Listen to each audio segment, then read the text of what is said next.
Hi friends, welcome to Canadian Cutting Edge. My name is Jake, and today we're taking a look at a penguin. This is by QSP Knives. This is the QS130. I forget if this is the -A or -B. They have it in two colors. They have it in this brown linen micarta, and they've got it in gray linen micarta.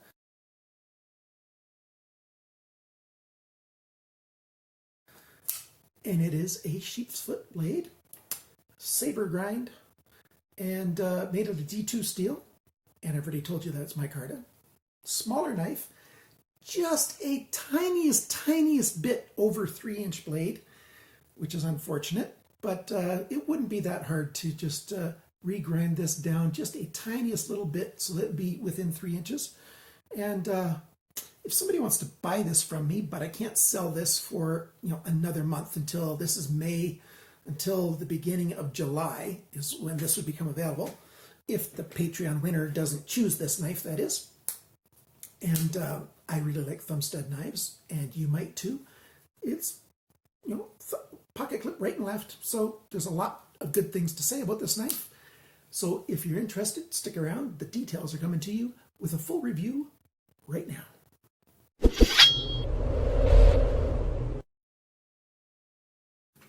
Well, I gave more details in that intro than I usually do.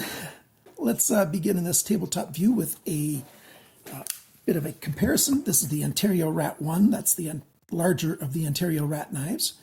And as you can see, clearly this knife is smaller than the big Ontario Rat. It's actually pretty close to the Ontario Rat 2 size. Like I said, we've got linen micarta, which looks really sharp to me. Let's bring it a little closer to the camera. I'll have to refocus here. There you go. So it's got a good flat linen micarta, rounded off edges all the way around. A lanyard hole that is sort of race course shaped. There's 2 holes there for the pocket clip to be right or left. You put the screws in right through those 2 little holes. Totally full deep carry is what I mean, because the pocket clip goes higher.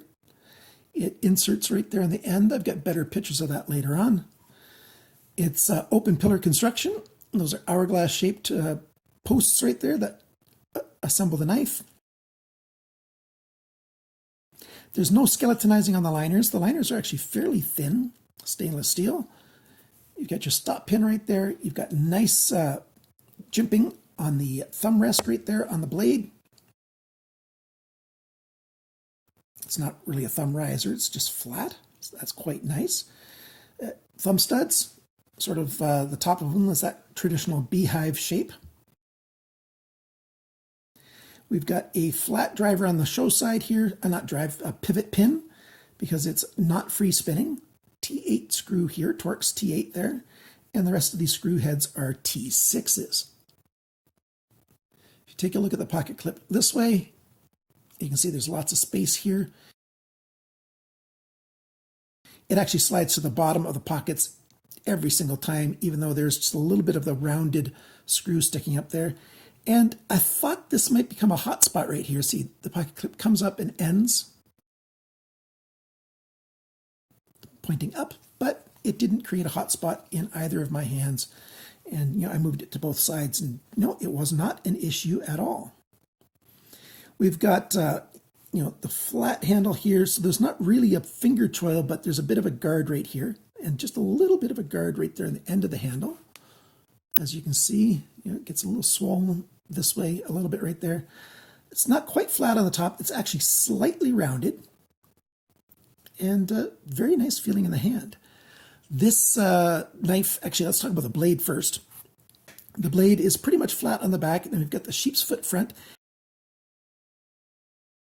And there's the slightest belly to this knife. It's not perfectly flat. It's a bit of a belly right here. And the grind is cut pretty well. There's a nice sharpness choil right there. And it's done very, very well, actually. And then the edge is chamfered right here. The edge of the blade right there. I'll give you a close-up shot of that. Lockup is almost perfect. It's very much like I like a brand new knife to be on a liner lock. They've got that jimping on the top, makes it very easy to disengage that liner lock right there, to push it over, close the knife. The knife falls very easily, just give it a little shake and it closes. It's hard to do with this camera view, but just, you know, a very slight hit and very, very smooth action. And that is because of the way they did the washers in here, and I'll show you that when I take the knife apart. It is washers, but there's 2 washers on each side. So that's quite nice. Let's do that right now. Let's show you the insides of this knife. And here I've dissected the penguin. These little dots you see here, that's from the LEDs up on the light that's up there. The one side, there's no skeletonizing because it's fairly small. It doesn't really need it, and the liners aren't super thick. On one side, you can see there's a washer. It says on the QSP website that they're copper. It's kind of interesting, but it doesn't mention these. I'm not sure if this is Teflon or nylon, but it's a thin, very flexible washer. So this is both on the same side. So there's 2 of these Teflon washers. See, there's another one on that side. And that's one of the reasons why it's so slick and smooth. That's really good technology, in my opinion. A little bit of oil in there to keep it going good, and these are really smooth operating. This is a really smooth operating knife. Looks like a ceramic detent ball right there, and the detent on this is very nice. If I didn't mention it in the rest of the video, I'm actually recording this first this time. I usually record this after, and as you can see here, the pocket clip isn't here. And you can't see it there on the G10. It's in between the liner and not the G10, the micarta. It goes right between there. And on this side, you can see that little bit of a hole right there. If you put it on this side, that's where it goes. So I like the different things that they did on this knife to make it functional and everything. Nothing super fancy, but for a very budget knife, very budget price, they've done some really good things. And if you didn't notice, the pivot pin here is flat on one side. It's not free spinning. You probably can't see it. This is probably we need a close-up. There's a flat side right there. So that stops the pivot pin from spinning round and round. So all in all, a very good design, well made. Oh, and my drivers, if you haven't seen these yet, these are LBRY drivers. I'll list what store I bought these on down here. This was a US store that's got a whole lot of German screwdrivers. Now back to the rest of the video. So now that you've seen the insides of the knife, let me finish talking about the blade. It's a saber grind, which is a flat grind that doesn't come all the way to the spine. So you can see that flat section up there. So that's perfect for clamping onto a system, a sharpening system where you clamp onto the blade. Excellent for that. And it's very easy to sharpen this knife because, you know, the shape is, you know, almost straight all the way across and just easy to work with. I really like this micarta. I've got a picture of the end showing you that because that just looks kind of cool. It's just such a very comfortable knife in hand. Let's show you what the pocket clip looks like when I put it into some pants, and I've got some still pictures to show that. So yeah, every time I put it in my pocket, it slides right to the bottom. Not a problem, as I mentioned before. That big flat section, you can put 1100 paracord in there, no problem if you wanted to. I'm not too fond of lanyards, so to me it doesn't make a difference either way if it's there or not. I do like the fact that they did make it left and right friendly. So even though it's a liner lock, it works very well for anybody right or left-handed. Even if you've got hands my size. My hands are between large and extra large, 10 and 11 in European men's glove sizes. And my pinky sits on this extra large section there, and very comfortable. It works comfortably in almost any kind of grip, you know, pinch grip, delicate grip, or to do delicate cutting, I should say. A reverse grip is very comfortable. Even a reverse pull grip is actually more comfortable than the reverse grip. Not that this is a fighting knife because of the way the front works. You know, this isn't a knife for self-protection.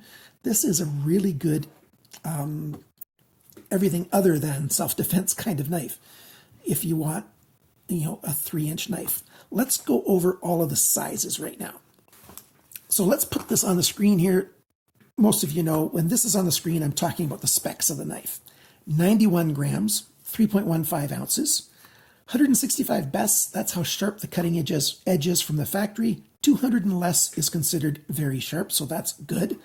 The cutting edge length is 7.33 centimeters, 2.88 inches. The blade length, and I measured from the tip here to the closest spot I could get to on the handle in a straight line, 7.748 centimeters, 3.05 inches. So it's a little over what it should be. QSP, if you're listening, why don't you make these 7.6 centimeters? And then people will be able to use them just about anywhere, even if the authorities are super picky about how long the knife is. There are a lot of jurisdictions that have limits of 3-inch knives. The blade thickness, and that's this flat section here, 2.89 millimeters, that's 0.114 inches, so just a tiny bit less than 1/8 of an inch, which is perfect for this knife. The blade depth, this way, 2.33 centimeters, 0.88 of an inch. The thickness of the edge behind the grind right there is 0.45 millimeters, which is 17.5 thousandths of an inch. And I forgot to write down the grind angles. So the grind angles will be on the screen right here. I'll measure them after I've recorded this video. 20 degrees per side is considered by most people standard for EDC knives. A little bit less is usually fine, and D2 could handle a little bit less than that. The handle length is 10.24 centimeters, 4.03 inches. The grip area, it's roughly 8.25 centimeters, about 3.25 inches. The handle thickness, not counting the pocket clip, 1.17 centimeters, that's 0.46 of an inch. The handle depth, and I just measured this main section in the middle here this time, 2.15 centimeters, 0.845 of an inch. And the knife depth, when the knife is closed, is largest right here, 3.15 centimeters, just under 1.25 inches. And the total length of this knife is 17.86 centimeters. Oops, I forgot to measure it in inches, so let's do that. And I'm not counting the pocket clip right there. So as you can see, it's just a 1/16 over 7 inches, so 7 1/16 of an inch long. How much does this knife cost? Well, it's not in very many places yet. I got mine from White Mountain Knives, and you can too, and save 10%. The list price is $29.66 at White Mountain Knives. Take off 10%, $26.69 US. This is definitely a budget knife when it's just over, it's just under $27 US if you use my coupon code. That equals about a little less than 38 Canadian dollars. SR Knives in Canada has this listed, but they're not in stock, and they have them listed for $45.99 Canadian. So it is cheaper to get it from White Mountain Knives, even if you're living in Canada. And every single time I've purchased from White Mountain Knives, it has come to me no problems. I can't guarantee you that Canada Customs or Canada Border Services Agency won't stop it, but every single time I've ordered from them, it comes through. I saw that messerdepot.de in Germany has this knife listed, but they're sold out. I don't know how much they charge for it, because when I log into messerdepot.de, they give a US dollar price. So I don't know what it is for you guys in Germany, but you guys in Germany can probably get this too. I'm sure they're going to get more stock of this, because if they sold out that quick, they're going to be making more. The fit and finish is good. I really like that. I showed you, lockup is very good. Blade centering, it's really hard to get a good picture of blade centering because, this blade drops down like that sheepfoot, but I've got a picture of this right here showing that the blade centering is almost perfect, or I can't tell that if it's not perfect. It looks very, very good. Super smooth action. It feels better than a lot of my ball bearing knives, if I'm honest with you. No blade play, side to side, up and down, very good lockup. It's got a nice micarta on here on a low-cost knife. You don't see that very often. Good jimping on the thumb rest area. There's no other jimping anywhere else except for on the liner lock release. Comfortable in hand. It's easy to use that, as I said before. And I'm just going over a few things now. Nice sharpness choil, nice shape, sharp. This is a good knife. If you're looking for a small knife, and if you can take this, take this to a grinder, take one pass, dip it in water. Take one quick pass, dip it in water on a wheel turning, just to bring that tip down a little bit so that it's within that 3 inches, if that's what you need. If you don't have a 3-inch limit, of course, don't do that, because you run a risk of losing the temper on the tip of the blade. But if you dip it in water each time, sure, you might lose the temper on the first 1/16 of an inch there, but you won't lose the temper across the edge of the blade. Not a problem, not a big risk. So there you go. I've got a whole bunch of pros for this knife, and the only con is I wish they would have made it just a tiny bit shorter at the factory. In Canada, we can have longer knives. It's no problem. We don't have a 3-inch limit. But I know a number of people that do, especially some of my friends that live in certain states in the U.S. It's too bad that that's one area where we here in Canada have better laws than you do. Sorry, I'm not supposed to rub it in. I do like stonewash better, but this has got a nice satin grind. It looks good. And as I said, it feels good. This is a good knife for people with smaller hands. Female hands, for the most part, would really like this. But like I said, I'm between large and extra large. So any men who have large hands and smaller, you're going to find this knife to be quite comfortable in hand. Some guys with extra large hands are going to find this too small. So thank you for watching my little video. This is, again, the Penguin QS130, and it's a nice D2 steel blade. Thank you for liking, sharing, commenting, subscribing, and all those other good things. And thank you for letting the commercials play. That really does help me out. And remember, friends, always cut towards your chum, not your thumb. By the way, what I mean by that is YouTube doesn't pay me, well, that's Google, doesn't pay me for the advertisements unless they play through most of the way or all of the way. So if you want to help out my channel, but you don't want to become a Patreon supporter because you don't have, you just don't want to, or you don't have the funds for that, one way to support this channel, genuinely is if you let the commercials play. Another way is when you buy knives, use the coupon codes I give you, use the links that I put down below, and I do have links for this down below too. Also, I've got Amazon pages down below where I've got knives and some other things that you might be interested in. And another way that you can support me is if you want to shop at Amazon, like if you're in Canada, United States, or even the United Kingdom or Germany, when you choose to shop there, don't just go to Amazon.com. Use one of my links down below, one of those influencer links, to open up Amazon and then go searching for your item. And the miracle of that is Amazon will still give me a little bit of a commission on anything that you buy. And you won't be charged any more for anything that you buy. And of course, with the privacy rules, they'll never, ever tell me anything about what anybody buys. I just get the little bit of a commission, and that helps me out. One of the big things that I'm trying to get is a new computer to do my editing on. Literally right now, if I open up my email, it takes over 4 minutes for the thing to open up all the way just so that I can check my email. And if I try to do other tasks while I'm checking my email, it slows down and takes even longer. My computer is stable. It doesn't crash or anything, but it is super slow. So you would be helping me out an awful lot if you would use those Amazon links to open up your browser. I appreciate it very, very much. If you're watching to the end and you're not familiar with me or my channel, I started my channel because I'm on a disability income, and so my funds are very limited, just like a lot of the funds are for a lot of you guys. So it's good that we help out each other. I try to help you out by giving you good, solid, clear, and honest reviews. And there's many different ways that you can help me out, and I appreciate it very, very much.